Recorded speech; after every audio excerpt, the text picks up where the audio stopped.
Hi, my name's Chelsea. Thank you for joining me on the mat today. So in today's class, it will be a yin focused class, and all of the poses that we're taking will lead us towards finding the half or full splits.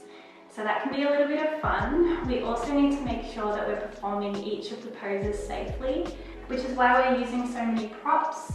And we'll also just be checking in with ourselves throughout the class just to make sure that we're not overstretching. We're really protecting the groin and the tendons, ligaments that live through the hips. It's really focused, each of the stretches will be really focused towards the backs of the legs, so the hammies. So even if we're not finding a full or a half split, we're still going to feel really beautiful through the legs after this class. So for the class, we'll take one blanket, one bolster, 2 blocks and 1 strap. So we'll get started just by connecting with the breath. Let's start to bring a little bit of stillness into your body. So just starting on your sit bones or on your knees, kneeling, or if you like to connect with the breath on the spine, you're welcome to do that too. So once you have found yourself a nice comfortable spot, we'll begin to close down the eyes. Let the chin drop towards the chest. Shoulders begin to soften away from the head as we take a big, beautiful breath in through the nose, filling up. And releasing the breath through the nose or through the mouth.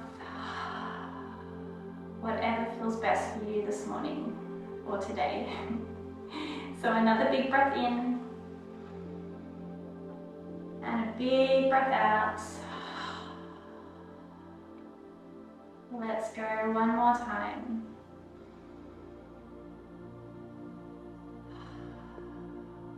Shoulders softening away, the body beginning to relax with each breath that we take.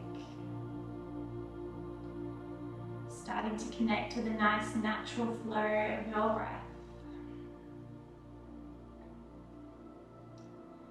And throughout our yin practice, it is good to tap into your ujjayi breath or your ocean breath, which is just breathing in through the nose and breathing out through the nose, finding a slight constriction of the back of the throat. So it's the same sort of sensation if we were to fog up a piece of glass with our breath. We're just keeping the mouth closed. So maybe having a play around with that ujjayi breath.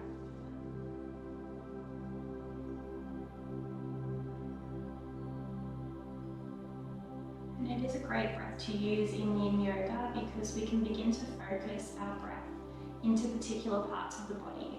So we'll use that today to send the breath into the parts of the body that we're stretching, the hamstrings. We're also creating length through the spine, which will help us achieve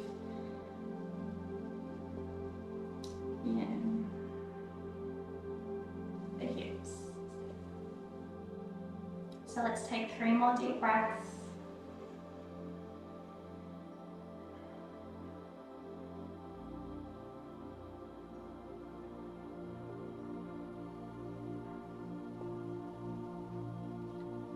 And then when you feel ready to, we'll start to flutter open the eyes, just finding a nice soft gaze as we come into our first shape. So our first shape will actually be a standing shape and we're folding forward. So we won't need any of the props for this one.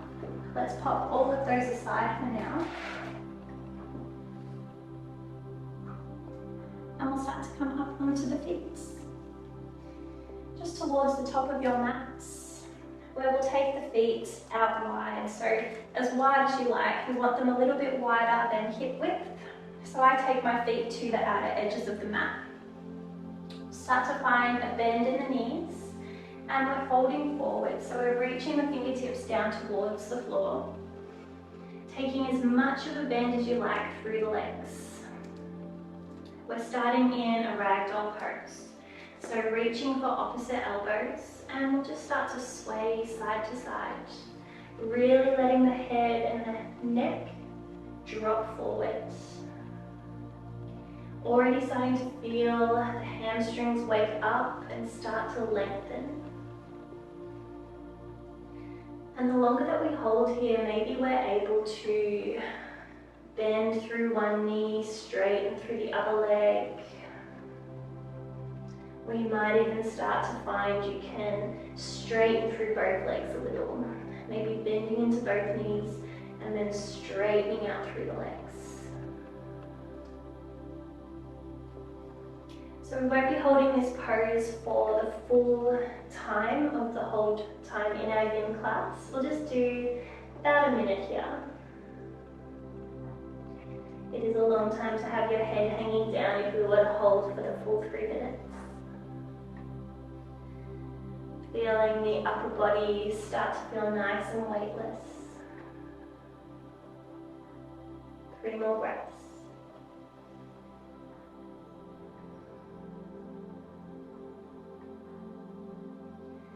And then beginning to let the fingertips find the mats as we toe heel the feet back together.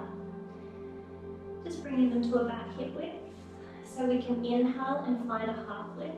So nice straight legs. Fingertips just reaching towards your shins or to your thighs. And we're gazing forwards. Exhale to your forward fold. Big bend in the knees. Let the whole upper body hang heavy. Inhale again to your half lift. And exhale, let's step the right foot back. Drop to the right knee and untuck the toe. Coming into our Ardha Bhujangasana pose. So this is really going to start to open up through the hips and the groin. Just by softening the hips down here. Keeping our left knee tracking directly over the left ankle. And so if your fingertips are comfortable enough, just reaching down towards the mat, that's where we'll keep them. If you're struggling to reach the mats and you feel like that's compromising your stretch, that's where the blocks might come in handy for you. So you can press your palms or your fingertips into the blocks, just to allow yourself to really pull the chest forward, sending the crown of the head up towards the sky. And we're pulling the chest through the shoulders, feeling nice and proud there. Focusing your breath into the stretch of the hips and the groin.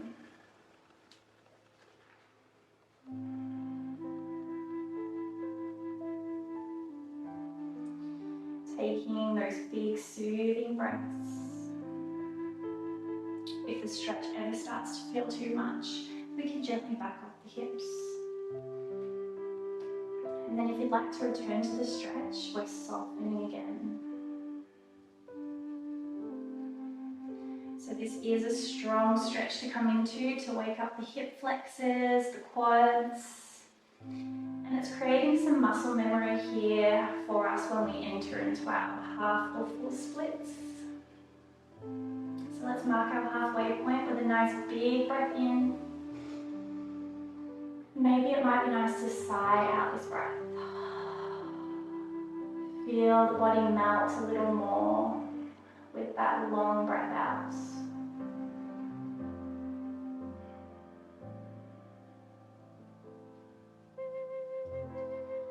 Maybe starting to check in with yourself here. If you are using your props to support you under the fingertips, maybe you feel ready to lower them down just so we can access a little bit more depth. Or maybe you're even ready to try without the props. There's no pressure to come deeper. Just listen to your body.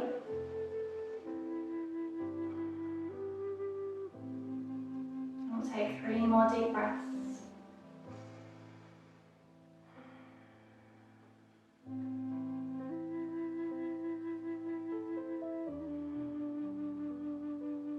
Once you've completed those rounds of breath, let's start to push into the left sole of the foot so we can straighten out through this left leg, sending the left toes up to the sky. You can walk your blocks back too if they're helping you reach the mats. But we're just hanging out here as a nice counter pose, taking the weight out of the hips and the groin. And it might be nice to sort of take the toes to one side and over to the other side, just to let the hips rock out.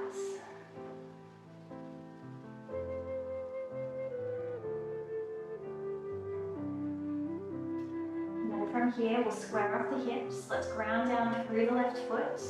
And we're curling the right toes under just to spring us forward back to the top of the mat. Finding our half lifts. Exhale, forward folds. And we'll start to toe heel the feet back to the outer edges of the mat. We're coming back to a forward fold, back to our ragdoll. So reaching for opposite elbows. Let's keep swaying side to side. Maybe you can already feel a difference through that left side of the body compared to the right. Letting the head drop down. Focusing your breath into the backs of the legs. We're allowing them to lengthen.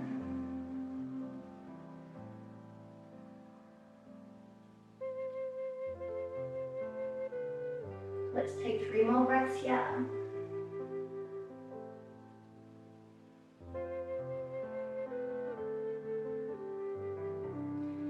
Letting the fingertips find the mats. Start to toe heel the feet back to hip width. Where we'll inhale to our half lifts. And exhale to your forward folds. And so now we're stepping our left foot back, so we'll keep the right foot in between the palms. Stepping the left foot back for your low runner's lunge, Ardha Bhujangasana. Using the props here again, if that was assisting you on the first side. Finding your alignment here. And then we'll begin to settle, softening into the hips. We're trying to be as soft as we can throughout the body.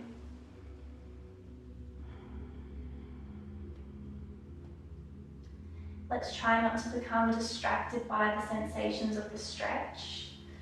Can we just allow the breath to become our main focus? That really is key in a Yin Yoga class.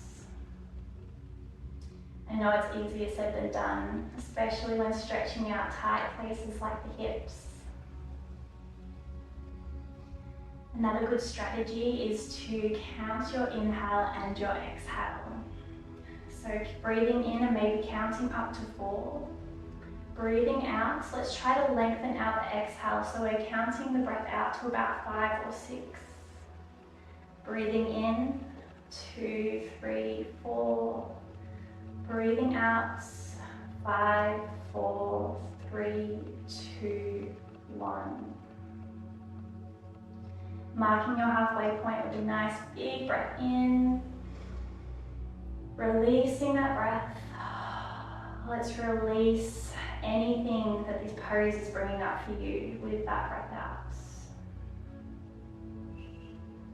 You're always welcome to back off the hips a little if it starts to feel too strong. Melting back in when you're ready. And so at this point in your stretch, maybe we're taking it a little deeper. Let's change up the heights of the block.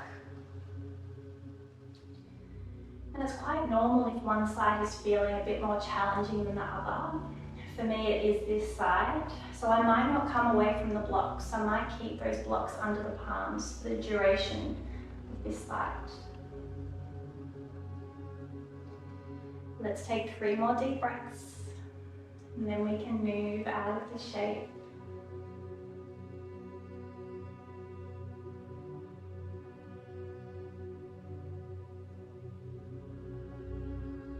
Once those breaths are completed, we're starting to ground down through this right foot, sending the hips back so we can peel the toes away from the mats. You're welcome to bring these blocks back with you for your half pyramids.